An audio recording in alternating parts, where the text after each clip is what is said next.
thank you all for coming and joining us on a Saturday morning. I know this is exactly what you wanted to do, right? Obviously it is. How many of y'all, let's take a poll real quick. How many of y'all attended our first ever event last year? Thank you for returning. Obviously, our doctors did such a good job that you're back again, right? Well, we've invited not only Dr. Houston and Dr. Iskander back again, but a lot more of our friends. And so thank you all for being here with us today for our Women's Wellness and Health Seminar. I'm going to go through some reminders real quick before we get started, okay? Restrooms, out the door, to the left. Got it? All right.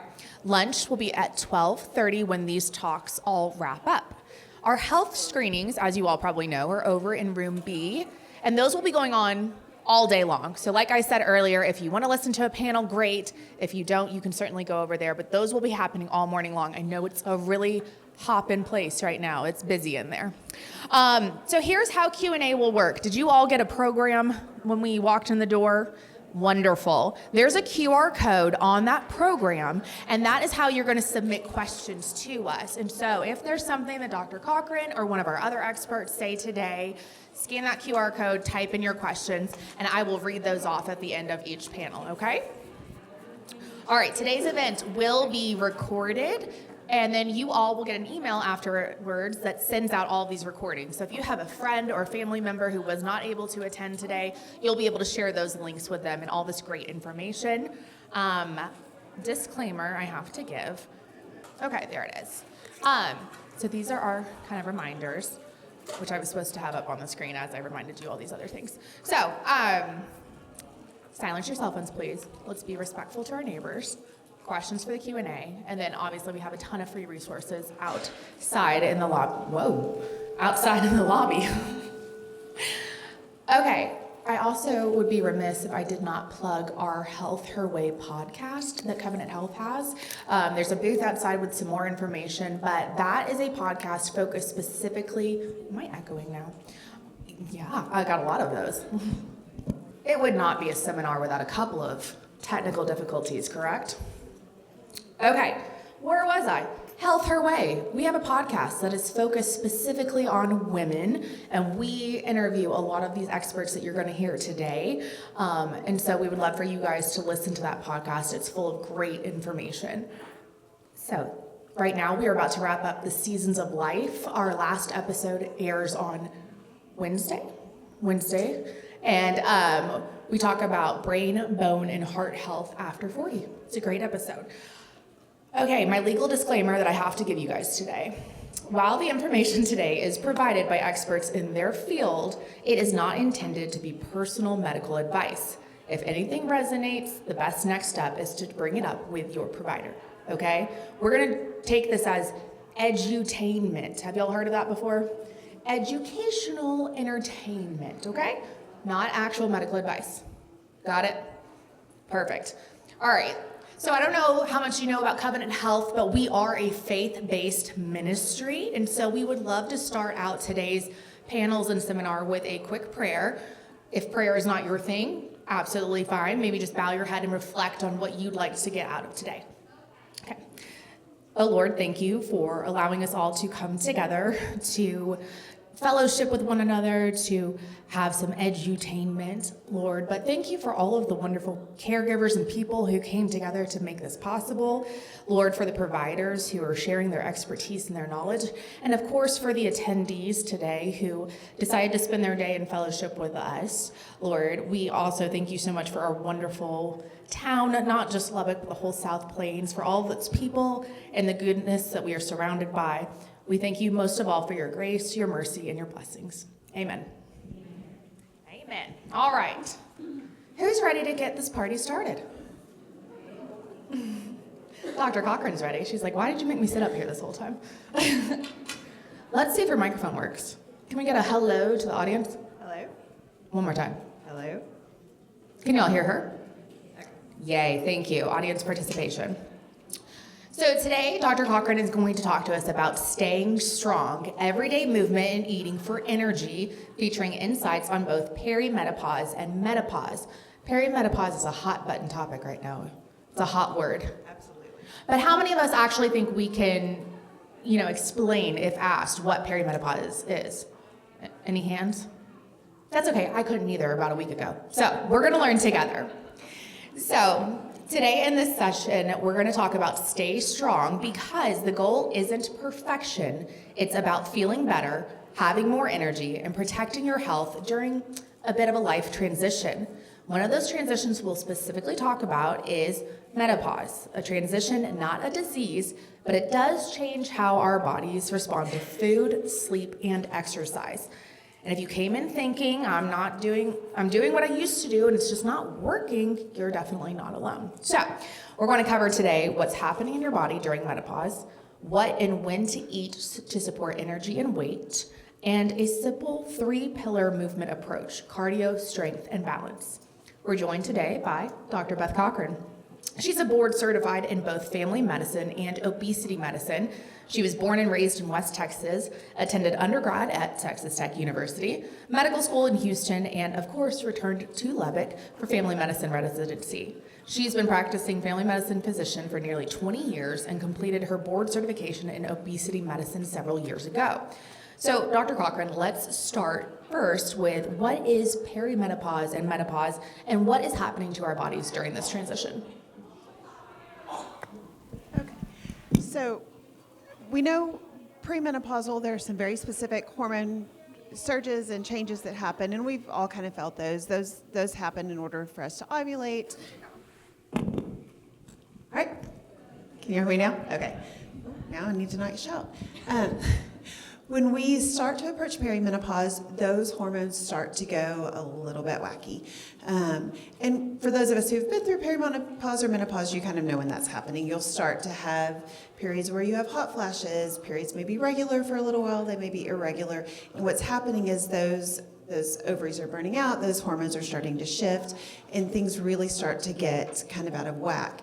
The perimenopause actually starts up to 10 years before menopause, and what we mean by menopause is that last period, that cessation of your menstrual periods, and then postmenopause is the period after that. There are some very big changes that happen with our body, and those impact not just the things that we talk about a lot, like hot flashes and all of that, but they impact our sleep, they impact our cognition, and they impact how our body maintains its strength, our weight, and all of those things. And really one of the most common questions I get asked as a primary care doctor is, I'm doing what I've been doing, but I've gained 10 pounds this year, or I'm exercising all the time and nothing's changing. And it's hard to understand why those things are happening. Okay, so we have to go backwards. Okay, cool. All right, so as we go into perimenopause and menopause, our estrogen and our progesterone start to drop. And we see quite a few different side effects of that. We'll start to see mood changes. Everybody knows about the mood changes that hit. I hear lots of complaints about difficulty concentrating, difficulty sleeping, night sweats, hot flashes. The sleeping is a huge problem for a lot of women with menopause. It's harder to fall asleep. It's harder to stay asleep. You feel tired all the time. Concentration becomes a big issue. I can't focus. It's hard to remember. I'm having a harder time keeping up with things. We see impacts on our cardiovascular health. Blood pressure and cholesterol start to change. Our good cholesterol tends to go down as that estrogen drops. Our bad cholesterol tends to go up. One of the most common complaints I see, though, is the weight gain. As those hormones shift, we start to change where our bodies put weight. We put more of it around the midsection. That raises some of our cardiovascular risks. It also causes some insulin resistance. Insulin is a hormone that we absolutely need for our day-to-day metabolism, but it also is a storage hormone, and so when that insulin level goes up, our bodies try really hard to hang on to all of those calories. The last thing we want is to be hanging on to more of the calories than we did before. On average, women gain about 1 to 1.5 pounds per year in the perimenopause and menopause period. 1 pound doesn't sound that much until you take into account that perimenopause may start 10 years before menopause starts. So you're looking at 20 to 40 pounds of weight gain on average from ages of 40 to 60, which is incredibly frustrating, especially for those of us who were battling it anyway before we hit the perimenopause, and then the things that we were doing that were barely keeping us hanging in there now just aren't working at all. There's some different things that cause those weight changes and the changes in our bodies in perimenopause and menopause. We start to lose skeletal muscle mass. Muscle burns more calories when we're at rest than fat does, and so as we start to lose that muscle mass, We notice that just sitting around, we're burning less calories than we were previously. It drops that resting metabolism. We also start to see mood changes. We may feel a little more irritable or a little more emotional. And for those of us who are kind of emotional eaters, we may find ourselves reaching for a snack to pick up our mood. Some of us eat when we're tired or we're fatigued, and now we're tired all the time because we're not sleeping, and so we're grabbing more snacks then. In addition, when we look at the studies on weight maintenance, we know that people who are sleeping less than 7 hours a night or who are sleeping more than 9 hours a night, I don't know who those people are, but apparently some people do get more than 9 hours of sleep a night. When we're sleeping less than 7 hours a night, it makes it harder for us to maintain our weight. We start to see that higher weight gain. It starts to concentrate around our middle, and we know that that weight that stores around our middle raises our risk of the cardiovascular disease and raises that insulin resistance. Nutrition has to change as we age. There's lots of different diets. Everybody's going to tell you they have the right thing to eat or the right way to eat. The reality is what works for you is what is maintainable for you. Some people do great on keto. Most people can't do keto long term. My other caveat on keto is if you're eating cream cheese and bacon to lose weight, that's probably not great for your heart long term, so we probably need to rethink that. But we do need to focus on getting our protein in. If we're not getting enough protein, even if we're losing weight, we're losing muscle mass. And as we lose muscle mass, that metabolism drops. The last thing we want to see after we worked our tails off to lose 10 pounds is a metabolism that was lower than we started. Fat is not a dirty word. It's not something that we have to avoid at all costs. Kind of that diet culture that we saw develop in the 80s taught us that sugar-free and fat-free is the way to go. And we know now that that's not necessarily true, but there are definitely better types of fat, healthier types of fat that can help maintain. But getting that protein in is very important to help maintain that muscle mass. One of the best diet styles to eat would be the Mediterranean diet. It's more plant-based, has lots of healthy fats, plant-based fats like olive oils, limits meat and alcohol, limiting the red meat. I'm not anti-red meat. My granddad was a cattle rancher, but it does have to be done in moderation. Focusing more on fish, healthy grains, nuts, whole versus processed foods. I say the more it looks like it grew from a plant and the less it looks like it was made in a plant, the better our body's going to handle that. When and how to eat starts to matter a little bit more, avoiding skipping meals, kind of getting that nutrition throughout the day so that we're not having these big sugar crashes, planning your meals. I know as a working mom and a busy mom, I'm constantly running between work and kids' games and club sports and picking people up and playing Uber to teenagers. And so I have to have plans for what to eat. Otherwise, we're grabbing nachos at the concession stand, and that's not good for anybody, but it's certainly not going to help us with weight maintenance in the perimenopause and menopause years. How we exercise and what we do needs to change a little bit as we approach those perimenopause and menopausal years. Cardiovascular exercise is certainly still very important. It helps supports our heart health, our metabolic health. The endorphins can help with our mood, but strength training is very important, especially for those of us who are menopausal or perimenopausal. We have to preserve that muscle mass, partly to help support that metabolism so that it's not dropping. I know that what I can eat and maintain my weight today is very different than 5 years ago before I was menopausal. If I was eating the same thing that I was eating 5 years ago, my weight would be going up, and so I'm having to adjust that. One of the big ways to help combat that is with some strength training to help maintain that muscle mass. It also helps support our bone density so that we're not developing osteopenia or osteoporosis and getting those brittle bones. It also improves stability, which is very important for maintaining independence as we go forward. The third pillar of exercise that we need to focus on in perimenopause and menopause is more balance and flexibility training, whether that's yoga or Pilates or even just doing some basic stretching that helps kind of promote long-term activity and independence. These are just some examples of basic types of exercise. All of the recommendations are going to recommend either 150 hours a week of moderate intensity or 75 minutes a week of vigorous intensity. That's not always possible. I get that. There are weeks where I do not have 150 minutes to exercise. There are weeks where I may not have 30 minutes to exercise. Get what you can get done. 5 minutes of exercise is better than no exercise. And if it's just climbing the bleachers a couple of times at a kid's baseball game, that counts. The same with strength training. If you don't have an hour to go to the gym or you don't have the money for a gym membership, that's fine. Some hand weights in front of the TV when you're binge watching your favorite show to unwind from your day, that's fine. That still builds strength. Ankle weights when you're cleaning house or walking around kids' events or your day-to-day job, all of that helps and builds strength. Again, yoga, Pilates, Tai Chi, all of those things are very beneficial. If you don't have time to work that in, just some basic short stretching exercises, even if it's just a few minutes to do crunches or to stretch out at lunch, all of that is helpful and beneficial. It's all about making it work within the life that we live. Break that exercise into 10 to 15 minute blocks or even 5-minute blocks if that's all you've got. Combine that strength and the cardio training. 1 pound hand weights when you're on the treadmill. If all you've got is 10 minutes, that's fine. Just kind of sneaking those in during the day. Focusing on consistency over duration. Like I said, if you can't get 2.5 hours of exercise in a week, you can't get 2.5 hours in a week. But if you can get 10 minutes a day, you're still making some progress there. Biggest questions we're going to get in terms of weight maintenance is going to be medications.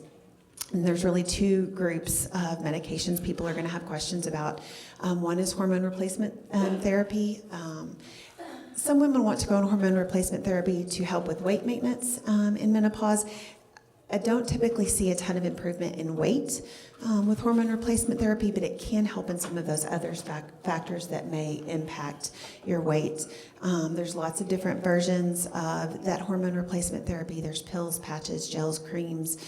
They can reduce some of the symptoms of perimenopause and menopause, helping with the hot flashes, helping with sleep sometimes. Balancing those hormones can help with sleep. That can help with weight maintenance. Helping with kind of the concentration, the energy levels, all of that kind of keeps you going. Hormone replacement therapy, when I started med school 20-something years ago, let's not talk age, but hormones were great. We put everybody on hormones because they were good for you. About halfway through med school, a study came out, hormones were horrible, they were going to kill everybody, we took everybody off of them. What we know now is it's a lot more complex than that. There are benefits of hormones, there are some risks with hormones. It's important that you discuss that with your primary care doctor or your specialist to see what your risks are and what would be beneficial for you. But there's not a one-size-fits-all on hormone replacement therapy, but they can be very beneficial. I am menopausal. I am on some hormone replacement therapy. If I am not on that hormone replacement therapy, I hot flash, I get cranky, and my sweet little 22-year-old MA, who has no idea what she's in for in the future, will ask, "Did you remember to change your estrogen patch?" And I'm like, "Oh yeah, no, I forgot. Let me go grab one." It's important for everybody that I stay medicated on my hormones. That being said, there are some women who have higher risk for breast cancer or stroke, and hormones may not be right for everybody. The bigger question I get is the weight loss medications. There are a lot out there. They range from very affordable to very expensive. Metformin, which is not indicated for weight loss, but it actually is beneficial. I use it a lot in some of my patients to help with weight management. It helps with that insulin resistance, and so a lot of my patients who are menopausal, we see some benefit with metformin because it helps lower that insulin resistance. It's not a magic pill. It's not going to make you lose 20 pounds a month like some of the other weight loss medications, but it can, for some women, help the things that you're already doing to maintain weight. It can help them work a little bit better. There's some other medications out there that focus on kind of cravings and appetite. Again, all good conversations to have with your primary doctor or an obesity medicine specialist or your other specialists. The big questions I get typically are on the shots that everybody's talking about, the semaglutide and the tirzepatide. Certainly they have changed the game in terms of weight management and weight maintenance. They can reduce your appetite, they increase feelings of fullness, they help reduce food noise. The semaglutide even has been shown to have some benefits for cardiovascular health, helping with fatty liver. They have to be combined with lifestyle training. If you are just getting these weight loss medications from an online provider that's not giving any of the other counseling, you are doing yourself a disservice. You have to get your protein in and you have to do your strength training if you're doing these medications. Otherwise, you're losing weight, you're losing muscle mass, and you're going to have a lower metabolism at the end of this than you had to start with. I don't know about you, but the last thing I need is for my metabolism to get any lazier than it already is. It's already an uphill battle. We're fighting that all day long. I don't need to lose muscle mass because I'm losing weight so fast and not getting that protein in. those weight loss medications, if they're covered, are great. If they're not covered, they can be very expensive, and so it's important to have somebody that knows how to work with your insurance or access those resources. Let's see. I got through that faster than I talk fast when I'm nervous, apparently. Can we hear me this time? Yeah. I also talk fast when I'm nervous, so it's okay. Can we give a round of applause to Dr. Cochran? Thank you for the great information, but also thank you for our guinea pig. We had a couple of technical difficulties, so that's one of the things I love about our experts is they pivot quickly. I'm going to call all of our experts on stage for the Q&A portion because sometimes y'all's questions actually need a couple of experts. So ladies, if y'all want to join me up here on stage, and I'm actually going to read a couple of takeaways. So if you got nothing else from Dr. Cochran's presentation, this is what we want you to know. What, when, and how to eat is important. Follow the basic rules, eat real food, avoid skipping meals, plan your meals, and we've all been peer pressured to eat that protein, and it's a real thing, okay? Exercise is key. Get a little cardio, strength, and balance training in, and remember that doing something is better than nothing. And you don't have to feel stuck. There are options out there, like some great medications, but you need to have that conversation. What was my legal disclaimer? With your doctor first. Okay, so we have a couple of questions. Shannon, that one's actually yours. Thank you. Okay, this is a great question. Well, I don't know. I'm not an expert, but it's a great question. I want to know. Okay, question 1. Due to menopause, I'm experiencing a lot of hair loss. Can you recommend any vitamins, products, tips to support that hair growth? Part of that is going to be nutrition. If you are not getting your protein in, you're not supporting. It's good to see your physician to make sure there's no other changes that are causing that hair loss. There are some conditions that can cause hair loss, like iron deficiency or low thyroid.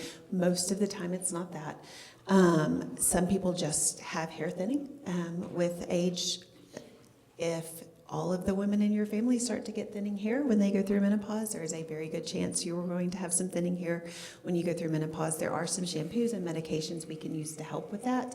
Again, those are good questions to ask with your doctor, but there are some options we can use to treat that hair loss.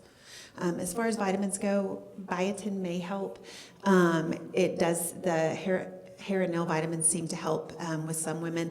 They don't help with everybody. Certainly you don't need to be spending $100 a month on vitamins trying to get your hair to grow if it's not growing. With some basic multivitamins and maybe the hair and nails vitamins, it's probably worth a conversation with your doctor. The other thing to know on some of those hair and nail vitamins and the multivitamins is they can change your labs, and so you need to make sure you're letting your doctor know what vitamins you're taking before any lab work is done, because it can throw those off. Okay. Question 2, what are your thoughts on creatine monohydrate supplementation? Creatine is not really necessary for most people, especially as we get older. We don't really need a whole lot of extra, like creatine specifically. It's more important to me that you're getting in good protein. If you can get that from foods, great. There's days where I'm doing great about getting protein, and there's days where I'm on the go, and so I'm just grabbing a regular protein supplement. I have had some patients who have overdone the creatine, and it seems to kind of impact kidney function, and so you definitely want to be careful when you're doing that. My husband's a pharmacist, and I asked him about creatine, and he said you have to drink a lot of water on it. Is that correct? Yes, and honestly, we need to be drinking more water than we're drinking anyway. Most of us are reaching for caffeine or something else to get through the day and not getting enough water. And actually, on a side note, if we're dehydrated, our body thinks we're in starvation mode. They think there's some sort of famine, and it tends to hold on to those calories. And so if you're getting dehydrated and not getting your water in, it's going to make weight loss harder. Brooklyn, can you go get my water, please? All right, question 3. I've considered GLP-1 medications, but am concerned about side effects, cancer, bone loss, etc. What are your thoughts? I think this is where people want to know, do the benefits outweigh the risks? For a lot of people, yes, the benefits outweigh the risk. Not for everybody. Those medications have very specific indications. So a BMI over 30 or a BMI over 27 with some other risk factors. For people who are trying to lose that last 10 pounds to go on vacation and look good in a swimsuit, it probably doesn't outweigh the risk if you're already at a healthy weight. Biggest side effects I see with these GLP medications, nausea, absolutely. It slows down how your gut empties, and so we do see a lot of nausea with it. If you overeat or you eat a bunch of junk, you're going to feel it, and you tend to feel miserable. Not really polite conversation, but here we go. Constipation is a huge issue on this medication for a lot of people, and so that's something you have to pay attention to. Heartburn can be an issue. There are some more serious side effects like inflammation of the pancreas that can be an emergency. In terms of the cancer risks with it, there is one type of cancer that is an absolute no-go for starting those medications. People with a family history of medullary thyroid cancer, we do not do those medications because there was some increased risk in rats. We're not seeing that play out so much in humans, but that is not worth the risk. Yes, there are some risks to these medications. However, there are also risks to obesity. We know that obesity raises the risk of heart disease, of diabetes, and it raises the risk of a lot of cancers, including breast cancer, endometrial cancer, and some other cancers. And so for a lot of people, the risks of the medication are lower than the risks of the weight if we're not treating it. But that is not true for everybody. That is not true across the board. And again, have that conversation with your doctor. Can I get a show of hand from my other specialist up here on stage? We hear it all the time about obesity. Does that fix a lot of the problems that you guys treat? Yes, okay, yeah, I knew the answer to that one. I've heard it a million times from these ladies, and so just wanted you guys to all see that confirmation as well. Question 4, what about fasting? Can that support when you're going through menopause? Some people do very well with some intermittent fasting where we're limiting that eating window. Certainly if you're eating from the time you wake up at 6 in the morning until you go to bed at 11 o'clock at night, your body's never having a chance to drop that insulin level, and that can raise the insulin resistance. And so some people will talk about shortened eating windows, eating during maybe an 8-hour period during the day and fasting the rest of the day. That can be beneficial for a lot of people. Some caveats to the fasting: if you are going so long without eating that you are starving and then you are shoving in 2,000 calories of junk by the time you're allowed to eat, that's not going to aid in weight loss. The other thing is very prolonged fast can cause some electrolyte abnormalities, and so for people who are more prone to heart issues or who have kidney issues, longer fasts should not be done without visiting with your doctor first and making sure you're in good shape. But in terms of just kind of limiting that eating window, that's okay for most people. We do know that our bodies tend to handle foods and carbs better in the morning than they do in the evening, and so sometimes doing our eating windows earlier in the day rather than later may be beneficial. That being said, I don't tend to skip supper. I have a 4th grade daughter and a 7th grade daughter, and what I don't need them to see is me doing very restricted eating or very abnormal eating. And so I don't do a lot of the fasting because I don't want to teach my children that skipping meals is the way to go or is the way to maintain weight. And so we need to make sure we're being very careful about how we're approaching that. I don't think I could fast for the sole fact that I get hangry. Kind of like you and your MA. Y'all don't want me. My husband's constantly like, you need a Snickers? Like that commercial? Like, are you okay? I'm like, no, I haven't eaten today. Question 5. What are some proactive measures I can take prior to perimenopause to lower some of those symptoms to begin with? Being in good shape before you hit perimenopause is key. It is a heck of a lot easier to build muscle in our 20s than it is in our 40s.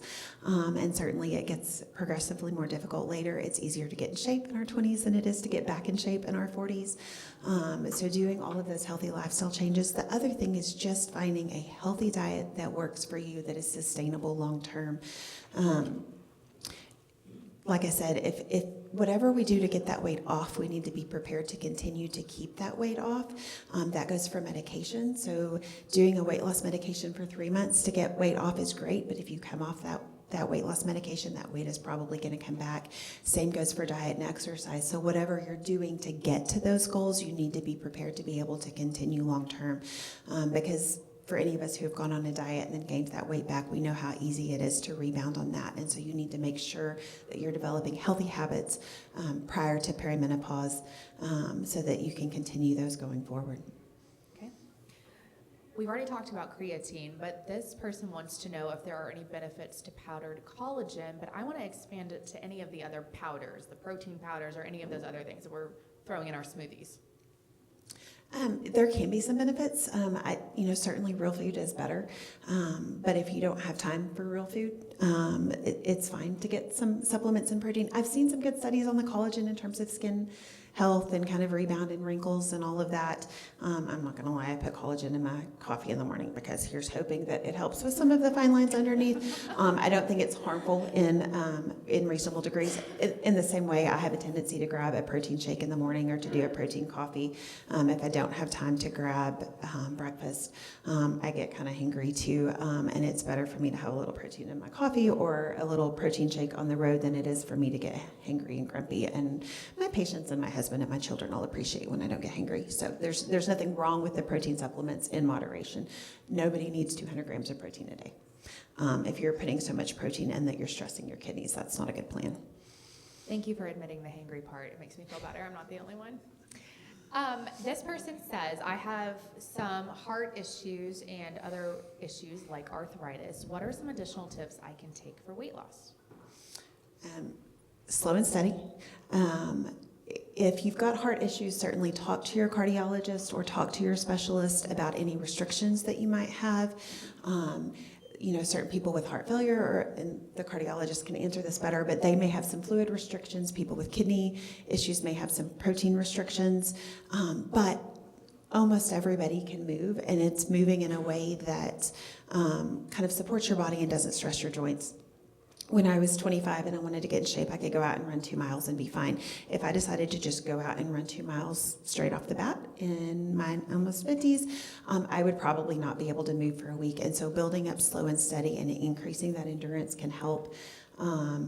Walking is great. Progressing slowly, making sure that you're doing it in a safe way. If you're prone to dizzy spells or any of those things, you want to make sure that you're in an environment where you're safe. If you do get dizzy, or you can kind of get to a handrail or get to some support, maintaining hydration, all of those things. But your cardiologist will have advice on what activities are safe. Certainly slow and steady and working up to things rather than just trying to go full force from the get-go is important. Since we have two of y'all behind her, y'all want to answer? So I would say that for most cardiac patients, there's very few exceptions that we're really going to limit your activity. If you're optimized, we want you to exercise because it's good for your heart. If you're not sure where to start, sometimes we can finagle ways with insurances to get you into something called cardiac rehab, which is like physical therapy for your heart, but in a controlled environment where we're monitoring your blood pressures and your EKGs and all that. And it's once you're finished with that program, it's a good place just to start of building that, that strength and that endurance, but then you have to keep it going. So exercise is, I would say like 98% of the time, we're not going to restrict you. Your body may restrict you, but it's we'll say just stop, rest, and then when you're feeling better, keep going. The other thing that I get told, and I'm sure we all get told a lot in clinic, is, well, I walk a lot during the day, like at work. And there are studies that show that that does not count as exercise. We're talking about a dedicated, like 30 minutes, at least 30 minutes of I am focusing on exercising, of walking in my neighborhood or walking on a treadmill. But those walks from your desk to, I walk around the hospital a lot. That doesn't count. I'm not getting my heart rate up. I'm not breaking a sweat. That's not true exercise. Yeah, I would echo very much what Dr. Houston said. I do think that there are extremely rare situations where we'll say, no, don't exercise unless you're actively having a problem. And I'm saying, no, we need you to wait. But other than that, any cardiac conditioning is the most essential part in cardiac health. I have patients that have reached their 70s and 80s with certain cardiac conditions. I was like, how has this not been picked up? But they're like, oh, I'm a marathon runner and I've been a runner. I exercise regularly since I was in my 20s and I still do. And those patients are incredible to me because they're not on any medications, nothing, and they have these real cardiac problems. But it's that cardiac conditioning is the most important in actually not just for cardiac health, overall health, but that conditioning component, I think we definitely underestimate it because we're so used to, oh, this is a problem, we have something to fix it.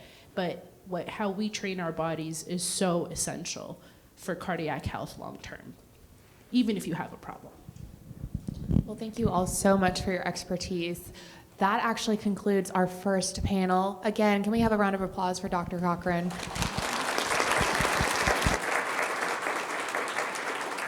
So much information out there, and so it's nice to get some real answers for once. And so we'll take a couple of minute break, and then we will be back here, back with our cardiologists, Marina and Haley, and we will talk about heart health coming up. Take a step.